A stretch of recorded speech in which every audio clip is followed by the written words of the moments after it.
Hi everyone, welcome back to my channel. Just a fair warning, this is going to be a rough video. I am going to be talking about our medicine journey. So there's going to be a lot of mention of aggression and self-injury. So just a trigger warning. I've been thinking about this video for a while. I'm not sure if I should already share it, but I've been getting a lot of phone calls about this, and I think it's really important to address it. It's gonna be a vulnerable video. But so in fall of 2019, when Simon was around 8-ish, I think second grade. At this point, he was in public school.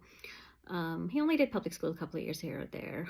He goes to a private right now, and we'll get into all of that later. But I remember his teacher mentioned that Sam in his younger years always struggled a little bit with aggression and self-injury. It was never anything that was like unmanageable at the house, but it was just there. We struggled with regulation issues, so we retaliated with aggression and self-injury. So in fall of 2019, I remember his teacher mentioned, he's so hyper, he's always running around. Why don't you guys try it? Everybody tries it. Maybe something helps. If it slows down, he can focus more, he'll make more progress in school. All those good things. And I talked to a lot of therapists and his primary care, and everyone was on board with the idea that, okay, this is, everything's worth a chance, right? Everything's worth a chance. So I find this wonderful psychiatrist, highly recommended by everybody. I think it took us like 4 months just to get in with him. It was a struggle. But I was terrified with meds, and I wanted like a really good person that I could trust. So anyways, we were able to get in with him, and I remember the first appointment, I take him in, and I think Zubair was traveling that week, but we were able to get in, and I was like, I'm taking him. I take him in, and that 1 hour science, like running and jumping and just like being all Cyan. So he looks at him and he goes, your son has the brain of a Ferrari and a body of a Hyundai that just can't control it. I thought it was hilarious, but I think such a good analogy almost for him. And he's prescribed Abilify. That was the first med that Simon was put in, and he said this is just going to help him slow down, slow down his brain, in return slowing down his body. And we started off really, really slow. I think he put him on like 1 milligram or something in the beginning, and we started giving him that. In a couple of weeks, this kid was definitely slowing down a little bit. We were thrilled. We were so excited and what we were seeing, and we're like, this might really help. That cautiously being hopeful feeling. So we started upping the dose a little bit, and he was doing good on it. But one thing we started noticing after a few weeks is that the reliable speech that he had was disappearing. So the words that I knew he could say, he wasn't saying anymore. So I started getting concerned. I called the doctor, and he was like, that sometimes happens when they're slowing down. Why don't we try amantadine? Now, I believe this is a drug that's given to Alzheimer's patients. So we started him on that, and I think after a few weeks, I wasn't noticing anything improving with the speech, but he started developing some sort of like reaction to it. I saw like a rash on his face, and that bothered me. So I called the doctor. He's like, yeah, some kids it doesn't work for some kids. Why don't you just take him off? It's not helping. So we took him off. Now, as the Abilify dose was going up, we were starting to see a little bit more behaviors, a little bit more aggression, a little bit more self-injury. And I was constantly being told things like, it's pre-puberty hormones. This is just autism. He needs ABA. From people who know me know that I'm a floor time mom. We've always done floor time style therapy. We had not really experimented with ABA. I've learned it. I've learned ABA. I just never thought it was like good enough. Good. It was a good fit for Simon. Anyways, but our doctors were like, you need to start thinking about it.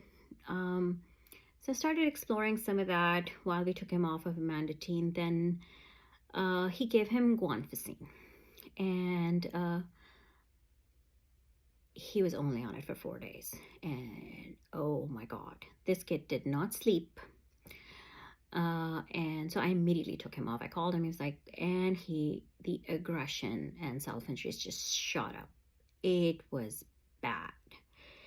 He was like, it was like walking on eggshells around him when he was on it for the 4 days and a couple of weeks after that. So the doctor said something like he got activated. I don't know what that means anymore, but he explained it to me. I don't remember it, to be honest. A lot of it I was blocked from like trauma from this experience. But it was bad. It was really bad, guys. So, and I believe in around this, we had found an ABA center that would take him. And the doctor had recommended like 20 hours, and I didn't feel like 20 hours going right away would be good, so we started with 2. And he was miserable. He was miserable over there. So I think he went for like 3 weeks before I pulled him out. I'm very, very particular. Like when I see that Simon doesn't want to go in with someone, I immediately see it as a red flag. And I think that he went like 3.5 weeks. I'm not saying they were bad people. I'm just saying it wasn't a good fit for Simon. Anyways, so all of this is going on therapy-wise in the background. And then he goes on a clonidine. So I think clonidine he was on for 3 to 4 weeks. And clonidine, we were seeing, now again, in the background, I'm seeing the aggression and self-injury creeping up. I had never seen him before, like ramming into walls and crashing into drywall and putting holes through them so bad with his head. It would terrify me that he would end up with a head injury. And sometimes he was so fast, like we just couldn't keep up. And with clonidine, another thing increased. So his stimming really went up. It's like his sensory issues, just almost distress went up. So I think 3 or 4 weeks, I was like, this is not really working out. So we took him off because we weren't really seeing anything improve versus him being on Abilify only and Abilify and clonidine. So the combo wasn't really doing anything good. So we took him off. And there was just so much aggression. There was so much self-injury. I remember like around this time, I had a gynecologist appointment. I go in and the doctor looks at me. I am covered in black and blue bruises. So she thought I was in an abusive relationship. And it was like, no, this is my 9-year-old child. It was a rough time. It was a dark time. I remember one day, like Zubair had to travel for a week for work, and he was like, I'm terrified of leaving you with him because I don't know, like, what if I come back and you're hurt? From a 9-year-old boy, my own child. It was that bad. And so we talked to the doctor, and he's like, okay, let's try a mood stabilizer. So he gives him triliptol. Now, I think if I'm correct, triliptol is used to treat seizures, and recently it's being used as a mood stabilizer as well, but don't quote me on it. Anyway, so we couldn't get the brand name triliptol approved, so we went with the generic version, and the more he was taking it, the worse he was getting. And at this point, I had a BCBA coming into the house with some RBTs. We didn't have the best RBTs, but we had a wonderful BCBA. She was really good. I remember, I think her name was Erica. A wonderful girl, very talented. But we just she taught me all these strategies to protect myself, to protect him, but that's not a solution, you know? How do you live with that? Like, he would wake up, he would be sleeping next to me and wake up, and before I knew it, he would have like my hair in his hands and be pulling it, and I'm like half asleep with my hair getting pulled or getting bit or something. It was bad. It wasn't helping. The generic trilaptol was just not doing anything for us. So I asked the doctor, and he said, why don't we get the brand name approved? So I started to work on that. It was pretty quick. Our insurance is really good, so we were able to get the brand name trilaptol approved at that point as well. And he was, I think at this point, he was on like on, if I'm right, he was at this point on 15 milligrams of Abilify and pretty high dosage of trilaptol as well, but nothing helping with aggression and nothing helping with self-injury. I had soft corners and safe spaces all over that house. This is when we were in our smaller town home, and we were getting ready to move. Actually, we were in the middle of closing on this house, and I had so much broken drywall, bruises, safety gear everywhere, but nothing was working. And I remember one day, like, his BCB and RBT were working with him, and I was in on the same, like, in the living room watching, and I see him get triggered by something really small. Like, she asked him something very elementary to do, and he gets up and he just runs towards her. She's trying to protect him and herself, and he rams into the wall and like puts this big giant gaping hole with his head, and we're just like, oh my god, is he okay? I look at him. Did he hurt his head? Is he fine? And like these empty eyes and so much distress, and I'm like, this is not my child. Like, Simon, yeah, he's had struggles, but he's a happy kid. This is not him. Like, what is going on? And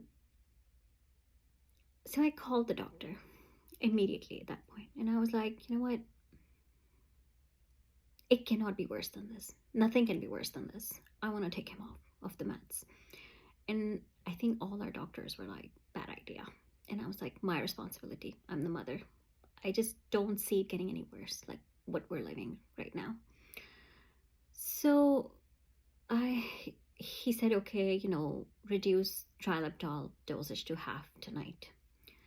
And that's how you take him off. And he gave me the guidelines anyways. So I halved the dosage, and he wakes up the next morning, and he had a little bit more sparkle in his eyes, and he was happy. I saw a smile after I don't know how many weeks, and I was so excited. It was like he was coming back to me, and there was no looking back. I think it took us, I would say, like a couple of weeks to take him off of trilaptol, and I'm gonna say 75 to 80% of our problems with aggression were gone at this point.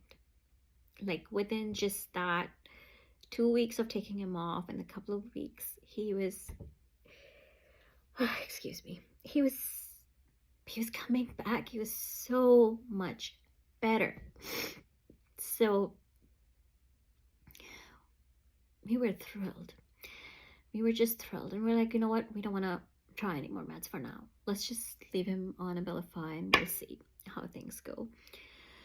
And I think after a couple of weeks, Bear and I started talking, and we're like, you know what, why is he even on Abilify? Like, I want to see the real Siam right now. Like, I want to see what he is without any of this stuff in his body. So I started very, very slowly taking him off of Abilify, because I'd heard like so many horror stories of Abilify detox where things got so worse that parents were terrified they had to put the kids back on the meds. So I did some research, talked to a lot of parents, talked to the doctors, and very, very slowly, I think I would drop like a milligram and like stay there for a while. It took us months, but the less he was taking, the less problems we were seeing. And we have been medicine free since, I think, mid 2021, I would say. And at this point, with enough therapy and enough help, and I'm gonna do another video on what we did, that changed. My son is 100% aggression and SIB free. There is no self-injury in this kid. There is no aggression in him anymore. He is the happiest child you'll meet. But oh my God, those 2 years, the trauma that they caused us, and I don't think a single day goes by that I don't think about what he might have felt if he were so heartbroken and disappointed what this child went through when he was on it and he couldn't tell me how distressed he was. I think one day I'll forgive myself for doing that to him. It was a tough journey, but it's over. So the reason I'm telling this very vulnerable and personal story is because even though these meds have helped a lot of families, and I've seen so many, like people who couldn't leave the house because of the issues with their kids, now have somewhat normal lives because their children are doing so much better on these meds. But I want people to know that there are outliers, cases like Siam, and there's more. It's not just us. There is more that do not benefit, but actually can be detrimental to their development, to their well-being, being on these things. And doctors are humans. There's only so much they can do. It's our job as parents to be on top of things, and make those decisions and push for them. So it's just be proactive if you go that route, and know that there are people like us that didn't benefit from it, that really suffered. My son suffered being on those things. So just make your decisions wisely. Think about it. Try it. Make a lot of notes. Ask a lot of questions. You're paying these doctors. Your insurance is paying these doctors. Do not feel bad about bothering them with a phone call or an email. If you find the right person, they will help. We had our psychiatrist, despite this being a bad experience, was a wonderful doctor. Always answered all my questions. Every time I called, he picked up. He was never like, why are you calling me so much? Why are you emailing me so much? He was wonderful to work with. So I kind of wanted to put my story out there that this is what we experienced. And I hope I didn't miss anything while telling this story. I feel like there's so much that I've tried to like block from my memory that happened around that time, because it was such a dark time for us, and we just didn't know what was going to happen. Because the thing that terrified us the most was at 10 year olds age, if he can be this strong, what will happen when he's a grown-up? But he's great. He's wonderful. He is completely aggression and self-injury free, and the happiest little guy you'll meet. So if you're about to venture on this journey, one book that really helped me that I wanted to share, and not a lot of people know about this one. It's called Child Medication Fact Book. And if you can find this on Amazon, I don't know if it's still in print. It's not too old, but I think they didn't, it's not always readily available. So whatever method you're trying, I'll just give you like one page with all the facts, the side effects, what it's treated for, just so when you're starting to get on these meds, you kind of have an idea what you're getting into. But yeah, so this is our story, and I hope it helps somebody make some good decisions. And best of luck, and I'll see you in my next video.